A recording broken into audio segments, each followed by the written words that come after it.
The songbird was dying, and everyone aboard knew it. Commander Hyunwoo Kim stared at the red lights flashing across his control panel. Each one meant something critical had failed. The engine core was leaking radiation. Life support would last maybe 12 hours. The communication array was barely functional. They were 3 light-years from Earth, floating in the empty space between stars where nobody would find them. Any response from the council stations? Hyunwoo asked, though he already knew the answer.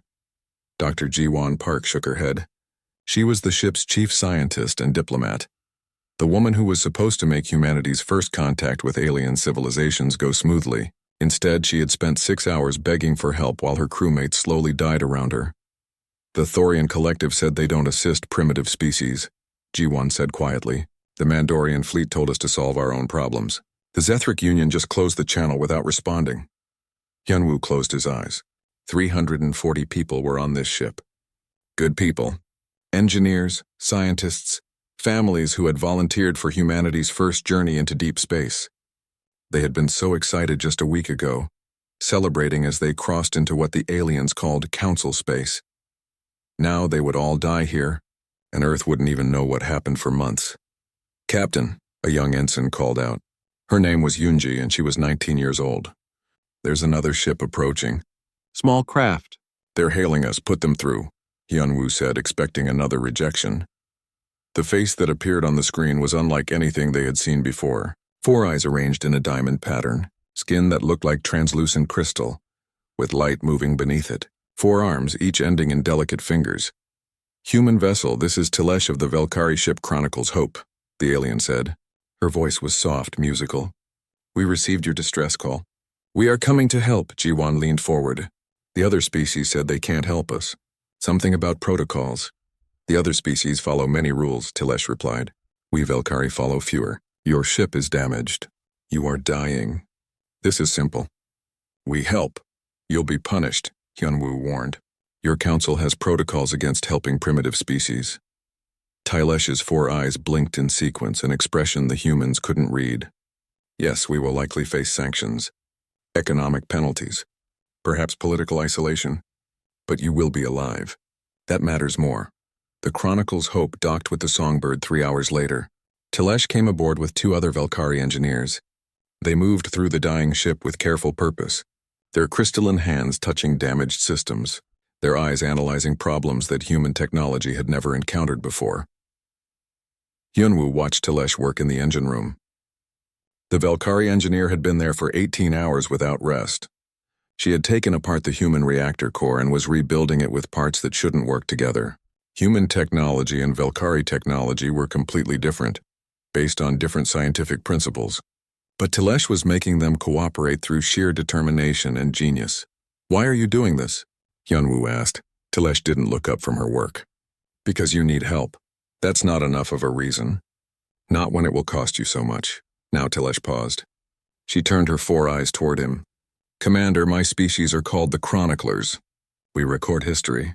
We have watched civilizations rise and fall for thousands of years. Do you know what we have learned? What? That the galaxy is very cold, very dark. Most species look at others and see only tools or threats or obstacles. They calculate profit and loss. They measure strategic value. They forget that before anything else, we are all living beings trying to survive in an uncaring universe. Telesh returned to her work. When we see someone dying and we have the power to save them, we don't calculate. We just save them. That is what separates the living from the machines. 27 hours after the Velkari arrived, the Songbird's engines hummed back to life. The radiation leak was sealed. Life support stabilized. The ship would make it home. The human crew gathered in the cargo bay where the Velkari were preparing to leave. Parents held their children, showing them the aliens who had saved their lives. Engineers tried to thank the Velkari engineers in broken universal language. Tylish approached Commander Hyunwoo and Dr. Ji-won. Your ship is safe. You can go home now. How can we repay you? Ji-won asked. What do you need? Resources? Technology? An alliance? We need nothing, Tylish said. Just remember that kindness exists in the dark. Remember that when you become powerful, when you join the great species of the galaxy, there will be others who need help. Others who are small and weak and dying in the void. Remember us and help them. Hyunwoo stepped forward. His crew was watching. The moment felt important, like something that would echo through history. He made a choice that would change everything. "I make you a vow," Hyunwoo said, his voice carrying through the cargo bay. "We will never forget this. Not me, not my crew, not my children, not my children's children. The Valkyrie saved us when we were nothing, when we had nothing to offer, when helping us cost you everything and gained you nothing. We will remember, and if you ever need us, if you ever call for help, humanity will answer. Even if we have to cross the galaxy, even if we have to fight the stars themselves, we will come." Tilesh's crystalline skin flickered with colors the humans didn't understand. "That is a dangerous promise, Commander. Promises should not be made lightly." "I'm not making it lightly," Hyunwoo replied. "I'm making it permanently." The Valkyrie left. The songbird limped back to Earth. The crew told their story. The Galactic Council did exactly what Tilesh predicted. They punished the Valkyrie with harsh economic sanctions for interfering with a primitive species' natural development. The Valkyrie accepted the punishment without complaint. On Earth, something unexpected happened. The story of the Valkyrie spread like fire. Every news channel told it. Every school taught it. The image of Tilesh working for 27 hours straight to save strangers became humanity's first alien icon. Commander, Hyunwoo gave speeches about the rescue. Dr. Jiwon wrote papers about Valkyrie culture. The crew members told their children, who told their children. Young Sung-ho, who had been 7 years old on the Songbird, remembered Tilesh reading him stories in broken English while his parents were in medical recovery. He never forgot the gentle four-armed alien who saved his family. Humanity built a monument on Earth. It was a statue of Tilesh. Her forearm spread wide with an inscription in every human language. "She saved us when we were nothing. We will remember forever." The galaxy thought it was just sentiment, just emotion from a primitive species that didn't understand how the universe really worked. The major powers of the Galactic Council dismissed it as cute but meaningless. They were wrong. Humanity remembers. It's what they do best. They remember kindness. They remember debts. They remember promises made in cargo bays to gentle aliens with crystalline skin. And 63 years later, when the Valkyrie needed them, when all the powerful species of the galaxy turned away, humanity would show the stars exactly what human memory meant. The galaxy was about to learn a hard lesson. There is nothing more dangerous than a species that never forgets. Admiral Shung Ho Choi was 69 years old, and he still remembered the smell of the medical bay on the Songbird. He had been 7 then, scared. His parents were hurt from the radiation exposure. The ship was dying, and then a four-armed alien with crystal skin had sat beside him and read him stories in broken English, her voice musical and kind. Tilesh had stayed with him for hours while she should have been resting. She had made sure he wasn't alone while his world was ending. Now Shung-ho commanded the 3rd Human Fleet. 63 years had passed since that day. Humanity had grown. They had ships, trade routes, colonies. They weren't the desperate newcomers anymore. They were members of the Galactic Council, respected if not powerful. But some things hadn't changed. The galaxy was still cold, still calculating, still cruel to the weak. "Admiral," his communications officer said, "we're receiving an emergency broadcast from Vela Prime. It's the Valkyrie homeworld." Seung-ho felt his chest tighten. "Put it through." The message was simple and desperate. The Krillian Empire had invaded 3 Valkyrie systems. Their military was overwhelmed. Their colonies were falling. They were broadcasting to all council members begging for help. "How long do they have?" Seung-ho asked. "Intelligence estimates 18 standard days before complete subjugation," his tactical officer replied. "The Krillians are using their full assault doctrine. They're not taking prisoners." Seung-ho pulled up the files on the Krillian Empire, the dominant military power in the galaxy. 2,000 warships, advanced weapons. A culture built on conquest and expansion. They had been slowly absorbing minor species for decades, and the Council did nothing because nobody wanted to fight them. "What's the Council's response?" Seung-ho asked, though he already knew. "They're voting tomorrow on intervention," the communications officer said quietly. "Early counts show 46 species voting against intervention. Only humanity voting to help, of course." The math was simple for the other species. The Krillians were too powerful. The Valkyrie had no strategic value. Why risk war for a species that couldn't offer anything in return? Seung-ho pulled up another file. His personal archive, Photos from 63 years ago. Tylesh reading to a scared child. The Velkari engineers covered in human machine oil, working without rest. The gentle aliens who had sacrificed everything to save strangers. He opened a comm channel. Get me Ambassador Minji Kang at the council chambers, and send out a priority alert to every surviving member of the Songbird crew. 12 hours later, Seung-ho stood in a secure conference room with the most powerful humans in the government. President Sun-ho Bae sat at the head of the table. Ambassador Minji Kang was connected from the council chambers. Intelligence Director Tae-won-yoon had spread tactical maps across every screen. Let me be clear, President Bae said. If we intervene, we're going to war with the Krillian Empire.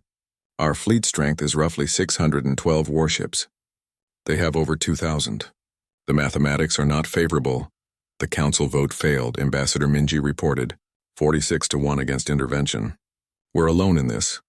We can't win a direct war, Taewon added. Our technology is comparable, but they outnumber us 3-1. If we commit our forces, we risk leaving Earth and our colonies defenseless. The room was silent. The logic was clear. Helping the Velkari was strategic suicide.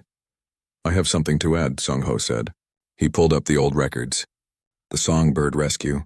Tilesh's words, Commander Hyunwoo's vow. 63 years ago, the Velkari saved 340 humans. They knew they would be punished. They knew it would cost them everything. They saved us anyway. Commander Hyunwoo made them a promise. Hyunwoo is 92 years old and in a care facility, someone pointed out. He can't hold us to a promise made in an emotional moment 6 decades ago. Sung-ho's jaw tightened. I contacted every surviving Songbird crew member, all 218 who are still alive. I asked them one question: do we honor the promise? They voted unanimously. Every single one said yes. He pulled up messages on the screen. Old humans in their 80s and 90s, speaking from their homes, from hospitals, from retirement centers. All of them saying the same thing. We remember. We help them. My parents almost died on that ship, Sung-ho said. I was 7 years old and Tilesh sat with me for hours when she should have been resting. She made sure I wasn't scared. She saved my family for no reason except that it was right. He looked around the table.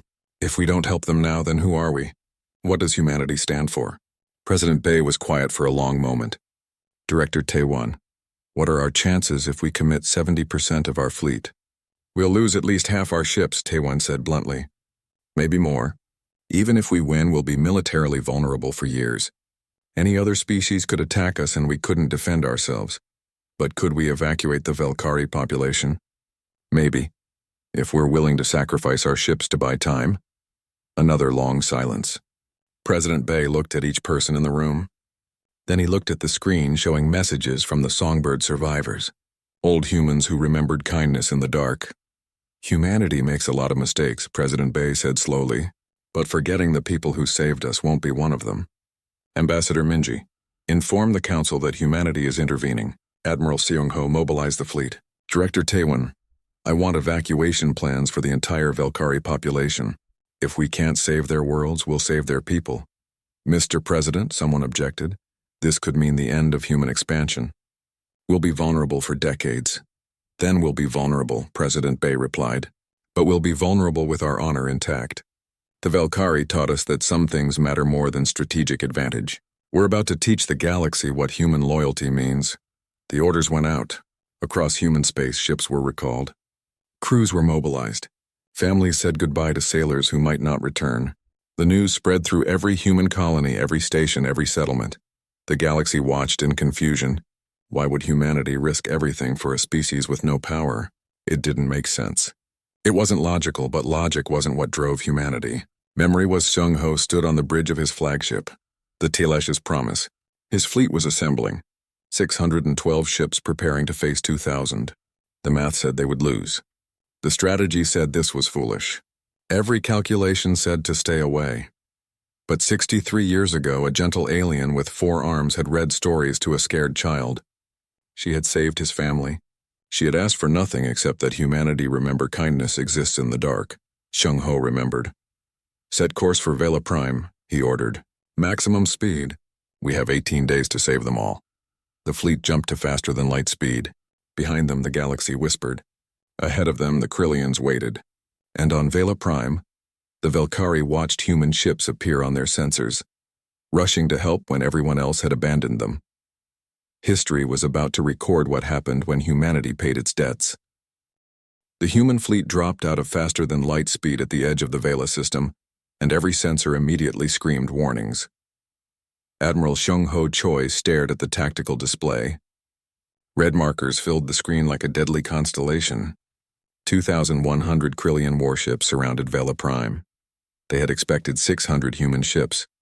They weren't disappointed. The humans had brought exactly 612. "They're hailing us," the communications officer said. A reptilian face appeared on screen. Warlord Thexnar of the Krillian Empire. His scales were dark green, his eyes cold and calculating. "Admiral Seung-ho," Thexnar said with amusement. "You've traveled far to die. The Velkari are already defeated. Their military is destroyed. Their colonies are occupied. You're too late and you're too few. Turn back and we'll let you live." "We're not here to save their military," Seung-ho replied calmly. "We're here to save their people. You have 18 hours to withdraw from Vela Prime and all Velkari systems." Thexnar laughed. It was a harsh scraping sound. "Or what? You'll fight 2,000 ships with 600? Your species is young and stupid. Let me teach you how the galaxy works. The strong take what they want. The weak submit or die. The Velkari are weak, they lost. Go home." "No," Seung-ho said simply. He cut the transmission. Around him, his bridge crew was silent. They all knew the math. They all knew what was coming. "Captain Yunahan reports the Vanguard is ready," his tactical officer said quietly. "Tell her to begin," Seung-ho ordered. The human fleet split. It wasn't a traditional military formation. The Krillians had expected humans to group together for defense. Instead, the human ships scattered like seeds in wind, each one taking a different trajectory toward Vela Prime. Captain Yunahan commanded the Vanguard strike force. 37 small, fast ships that dove straight into the Krillian formation. The enemy ships moved to intercept, confident in their superior numbers. They had never fought humans before. They didn't understand. Yuna's ship, the Broken Promise, weaved between Krillian cruisers in patterns that made no sense. She wasn't trying to destroy enemy ships. She was causing chaos. Her pilots flew like they were insane, taking risks that no rational military would allow. They clipped enemy wings, disrupted formations, drew fire away from the larger human vessels. The Krillians tried to target them, but the human ships never stayed still. They fought like Earth's ancient fighter pilots, all instinct and courage, making their small ships dance between the massive Krillian cruisers. "What are they doing?" Thexnar demanded from his command ship. "They're not following any tactical doctrine. They're just creating chaos." His tactical officer analyzed the human movements. "Sir, they're sacrificing their small ships to let their larger vessels reach the planet. It's a suicide run." "Then let them die," Thexnar ordered. "All ships, focus fire on the human capital ships." But the human capital ships weren't where they were supposed to be. They were using Earth military tactics, things the Krillians had never seen. Guerrilla warfare in space, hit and run, misdirection. They treated the void like a jungle, using the debris of destroyed ships as cover, using gas clouds and asteroid fields as ambush points. The Krillians had more ships and better weapons. But the humans fought like nothing in galactic history. They fought like people who had already accepted they might die. So dying meant nothing. Every human pilot knew the mission. Get the evacuation ships to Vela Prime. Nothing else mattered. The Krillians intercepted human communications. What they heard confused them. Pilots singing old songs, sharing stories. "Remember the songbird," someone said. "Remember Tylesh. My grandmother was on that ship," another voice replied. "She told me about the Velkari. We owe them everything." The Krillians didn't understand. How could ancient debts matter more than survival? How could memory drive people to suicide? But humans understood. They had been taught from childhood about the gentle aliens who saved the songbird. Every human child learned about Tylesh. Every school had her picture on the wall.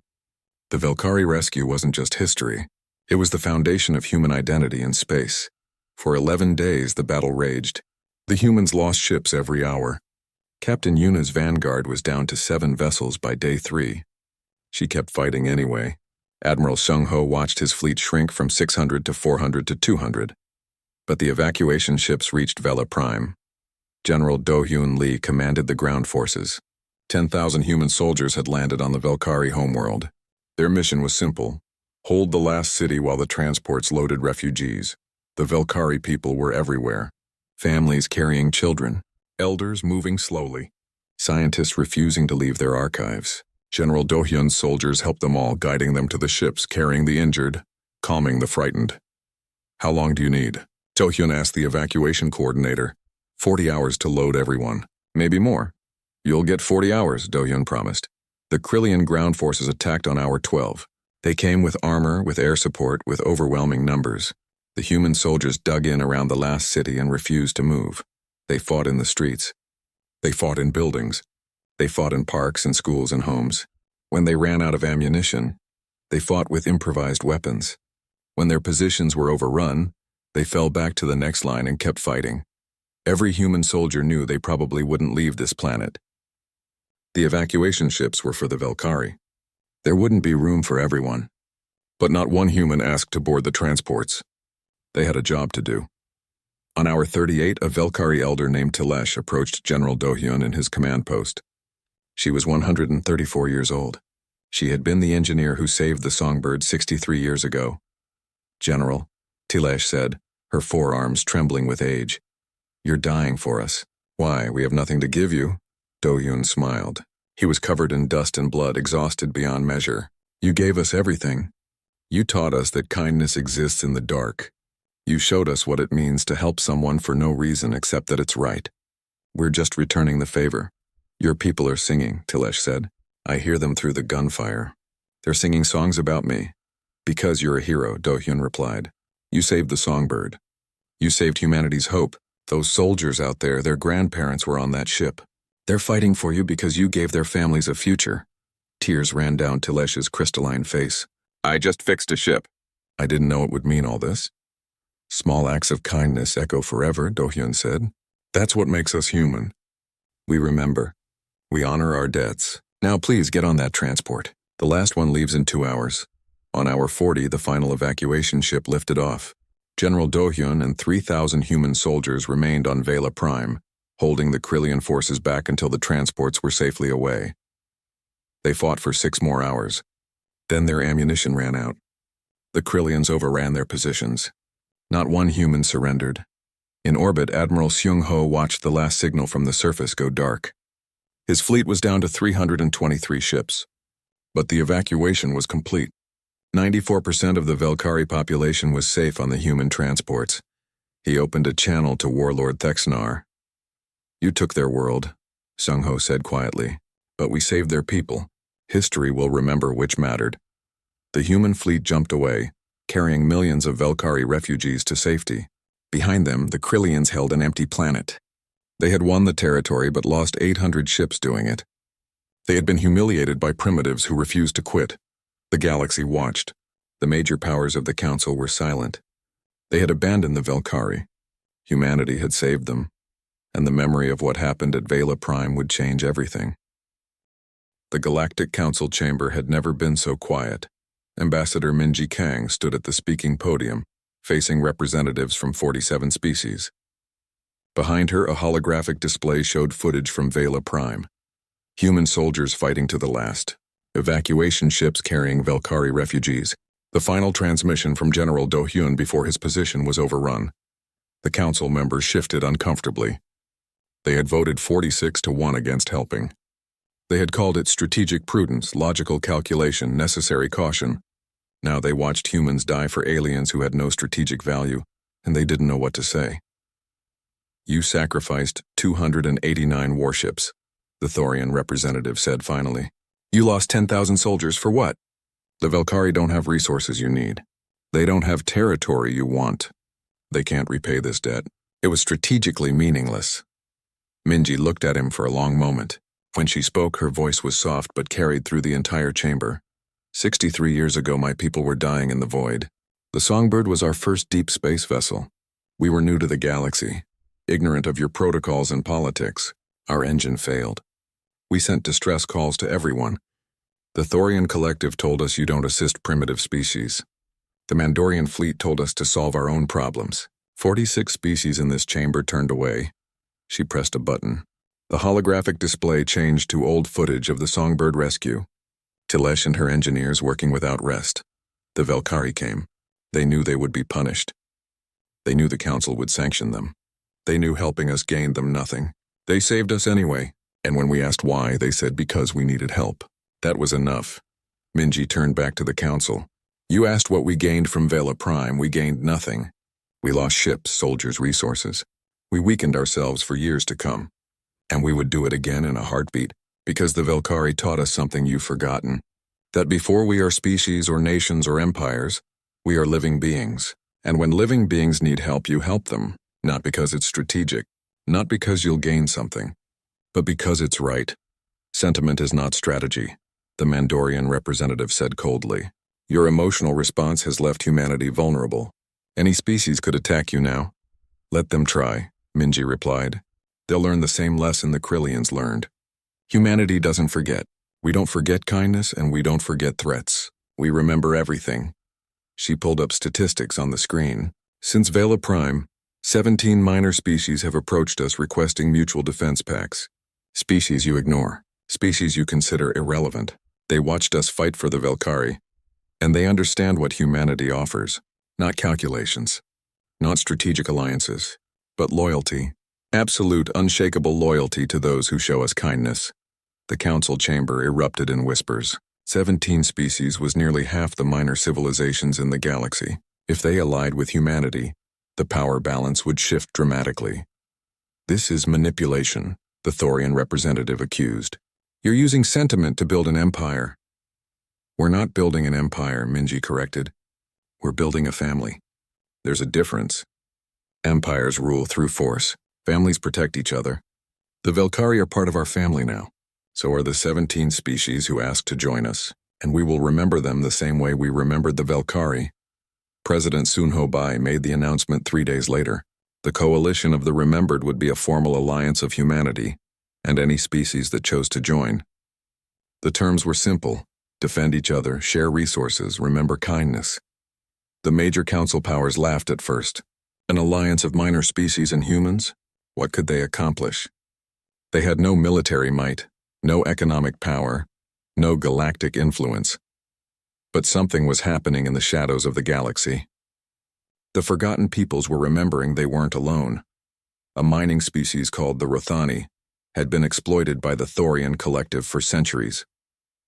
When they asked the coalition for help, humanity sent lawyers and negotiators. They helped the Rothani renegotiate their contracts on fair terms. The Thorians were furious but couldn't argue with the legal framework. A peaceful species called the Marathi were being threatened by pirates. Humanity sent patrol ships. The pirates learned quickly that attacking coalition members meant facing human vessels that fought like demons.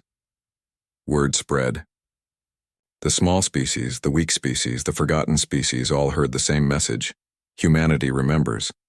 If you're kind to them, they'll fight stars for you. The phrase "a human never forgets" became common across the galaxy. It was sometimes said with admiration, sometimes with fear, but always with certainty. The Valkyrie refugees were settled across human colonies. They weren't treated as refugees or charity cases. They were treated as honored guests, as family. Human children learned their language. Human engineers studied their technology. Human artists collaborated with Valkyrie craftspeople, and then came the reunion. Elder Tilesh was 134 years old. She moved slowly now, her crystalline body dulling with age. But when she walked into the memorial hall on Earth, she moved like she was young again. Commander Hyunwoo was there. He was 89 years old, confined to a wheelchair, but his eyes were bright. All the surviving crew members of the Songbird had gathered.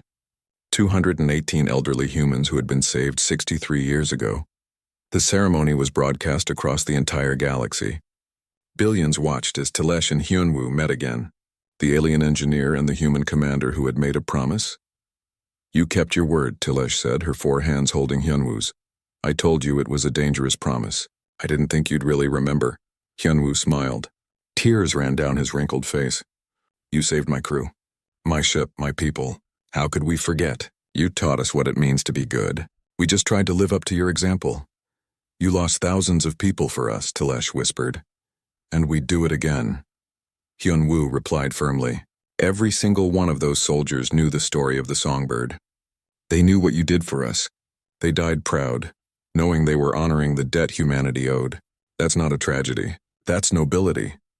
The image of the two of them, the elderly alien and the elderly human holding hands and crying, became iconic across the galaxy. It was broadcast on every news channel. It was printed on posters. It was taught in schools. The major council powers watched nervously. Humanity was changing the rules. For thousands of years, the galaxy had operated on cold calculation. Power mattered. Resources mattered. Strategic advantage mattered. Humans were introducing something dangerous, the idea that kindness mattered. That memory mattered. That debts of honor were more important than debts of money. Ambassador Minji gave her famous speech to the council 6 months after Vela Prime. You asked why we threw ourselves into the void for the Velkari. Let me explain it simply. 63 years ago when we were dying, they didn't ask if we were useful. They didn't calculate profit. They didn't check with committees. They just saved us because we needed help. That was enough. She looked around at the assembled species. We are humans. We remember kindness. We remember who helped us when we were nothing, and we repay our debts, not with interest rates or trade agreements, but with absolute loyalty. The Velkari saved 340 people. We saved millions of their people in return. That's not strategy. That's family. The speech was shared across human space and throughout the coalition. The minor species understood. They had all been ignored, exploited, dismissed by the major powers. Now humanity was offering something different. The Krelian Empire dismissed it all. Sentiment didn't win wars. Loyalty didn't matter when you had superior firepower. Memory was irrelevant against military might. They were about to learn how wrong they were. 30 years after Vela Prime, the Krelian Emperor made a fatal miscalculation. He believed humans would defend their allies but abandon their own colonies if the cost was too high. He believed human loyalty had limits. He attacked 5 human colonies simultaneously, expecting humanity to sue for peace. Instead, he woke a sleeping giant, and the stars themselves would quake at humanity's response. The emergency alert reached every human device simultaneously. 5 colonies attacked, thousands dead. The Krelian Empire had declared war. Fleet Admiral June Park received the news aboard his flagship. He was the grandson of Dr. Jiwon Park from the Songbird. He had grown up hearing stories about Tilesh, about the Velkari rescue, about the promise humanity made. Those stories had shaped his entire life. Now, at 53 years old, he commanded the largest military force humanity had ever assembled. How bad? June asked his intelligence officer. New Sol colony is gone. 15,000 casualties. The other 4 colonies are under siege. The Krelians hit us with everything they had. Supreme Warlord Kurthos is broadcasting. He says humanity will surrender within a week or watch our colonies burn. June pulled up the Krelian warlord's message. Kurthos was huge even for his species, covered in dark red scales. His eyes filled with contempt. Humans, Kurthos announced. You made a mistake 30 years ago at Vela Prime. You humiliated the Empire. You cost us ships and honor. We have waited. We have prepared. Now we will teach you what happens to species who defy us. Surrender immediately, or we will destroy every human colony, every human station, every human ship. You fought for the Velkari because they were worthless allies. Let's see if you'll sacrifice yourselves for yourselves. June stared at the message for a long moment. Then he started laughing. His bridge crew looked at him in confusion. 5 colonies were under attack. Thousands were dead. Why was the Admiral laughing? He thinks we only protected the Velkari because they didn't matter, June said. He thinks we'll abandon our own people to save ourselves. He has no idea who we are. June opened a channel to Earth Command. Chancellor Somin Che appeared on screen. She was 70 years old, a veteran of Vela Prime. She had been a young pilot then, flying in Captain Yuna's vanguard. Chancellor, June said formally, requesting authorization to activate Protocol Songbird. Somin's eyes widened. Protocol Songbird was the contingency plan humanity had developed 93 years ago, after the original rescue. It was the plan for what to do if humanity ever faced an existential threat. Every human, civilian, and military knew about it. Every human had agreed to it, you're certain? Somin asked. The Krelians attacked our colonies thinking we'd retreat, June replied. They need to learn what human memory really means. Authorization code, SciFi Forever, Somin nodded slowly. Protocol Songbird is authorized. Show them why you don't attack a species that never forgets. And Admiral, make the stars quake. The mobilization was instant. Across human space, every military vessel received the same order. Report for immediate deployment. No exceptions. No delays, but something else happened too. Something the Krillians never expected. The coalition of the remembered mobilized as well. 42 minor species, the forgotten peoples of the galaxy, activated their defense pacts with humanity. Within 6 hours, messages flooded in. The Rathani were sending their mining ships converted to carriers. The Marathi were deploying their medical vessels. The Velkari, who had been rebuilding for 30 years, launched every ship they had. Even species humanity had only recently allied with were coming. Why? June's tactical officer asked. We're the ones under attack. Why are they risking their people? Because we remembered them, June replied. And they remember us. The combined fleet assembled in deep space. 2,400 human warships, 1,800 coalition vessels, the largest allied force in galactic history, all of them united by a simple principle. Humanity never forgets kindness, and the coalition never forgets humanity. The Krillian Empire had 3,000 ships spread across their territory. They had expected humanity to retreat or negotiate. When they saw the combined fleet on their sensors, Supreme Warlord Kirthos finally understood his mistake. They're not defending, his intelligence officer said with disbelief. They're attacking. They're coming for our core systems. Impossible, Kirthos replied. They can't leave their colonies undefended. Sir, they're broadcasting something. It's on every frequency. The message was simple. Fleet Admiral June speaking to the entire galaxy. 93 years ago, a species called the Velkari saved 340 humans because it was the right thing to do. They taught us that kindness matters, that helping others matters, that some things are more important than strategic calculation. We learned that lesson. We remembered it. And we built a galaxy where the forgotten peoples matter, where the weak are protected, where kindness is rewarded with absolute loyalty. June paused. When he spoke again, his voice was iron. The Krillian Empire has declared war on humanity. They believe we are weak because we value others. They believe memory is meaningless. They believe loyalty can be broken. They are wrong. We are coming for you, not to conquer, not to rule, but to teach you what happens when you attack a species that never forgets. You wanted to test our loyalty? Watch the stars quake. The combined fleet split into 7 strike forces. Each one targeted a different Krillian system. They didn't attack military installations. They attacked infrastructure, supply lines, communication hubs. They fought like humans always fought.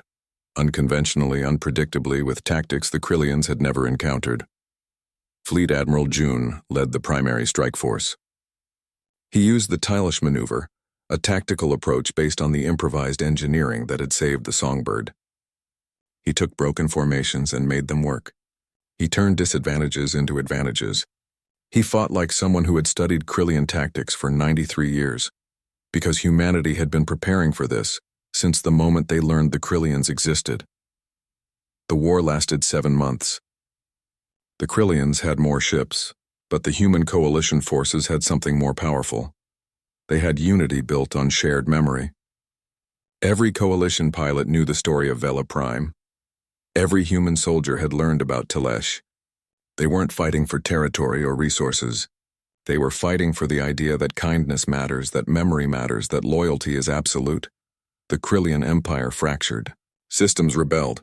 Conquered species saw the coalition's example and rose up. The Krillian military couldn't fight on all fronts simultaneously. Supreme Warlord Kirthos sent a surrender offer after 6 months. He would withdraw from human colonies and pay reparations. Fleet Admiral June rejected it. Not enough. You attacked us because you thought loyalty was weakness. You need to learn its strength. Release every conquered species. Pay reparations to the Velkari for Vela Prime. Open your borders to coalition observers, and acknowledge publicly that humanity keeps its promises. The Krillians resisted for another month. Then their economy collapsed. Their military fractured. Their empire, built on conquest and fear, fell apart when confronted by an enemy that fought for something more powerful than dominance. The treaty was signed on Vela Prime. The Velkari homeworld, occupied by the Krillians for 30 years, was liberated by human and coalition forces. The ceremony took place in the rebuilt capital city. Elder Telesh was there. She was 164 years old now, the last surviving Velkari from the Songbird rescue. She moved carefully, supported by 2 younger Velkari, but she insisted on attending. Commander Hyunwoo was there too, his presence holographic. He had passed away 5 years earlier, but his last recording was played at the ceremony. "I made a promise 93 years ago," Hyunwoo's image said. "I told the Velkari that humanity would never forget, that if they ever needed us, we would come, even if we had to cross the galaxy, even if we had to fight the stars themselves. We kept that promise at Vela Prime, we kept it again today, and we'll keep it for every generation to come, because we are humans. We remember kindness, and we repay our debts forever." Elder Telesh spoke next. Her voice was weak but clear. "I fixed a ship because it needed fixing. I saved strangers because they needed saving. I didn't know it would change the galaxy. I didn't know those 340 people would become billions who remembered. I didn't know that one act of kindness would echo across a century and reshape galactic politics." She looked around at the assembled species, humans and Velkari and 42 other peoples all united. "I was wrong to think memory fades. I was wrong to think kindness is forgotten. Humanity taught me the greatest lesson of all, that small acts of goodness can move stars. That kindness, remembered and honored, is the most powerful force in the universe." The galaxy watched the ceremony in silence. The major powers of the old Galactic Council saw their influence crumbling. The new order was built on different principles. Not power, not calculation, but memory and loyalty. Human schools continued to teach about Telesh. New generations learned about the Songbird rescue, about Vela Prime, about the war that reshaped the galaxy. The story was passed down carefully, precisely, because humans understood something the galaxy was only beginning to learn. Memory is power. Kindness remembered becomes loyalty. Loyalty becomes strength. And strength built on the foundation of remembered goodness cannot be broken. 30 years later, a new species made contact with the Coalition. They were young, frightened, their ship damaged in deep space. They sent distress calls across the void, hoping someone would help. A human vessel responded immediately. A Velkari engineering team arrived right behind them,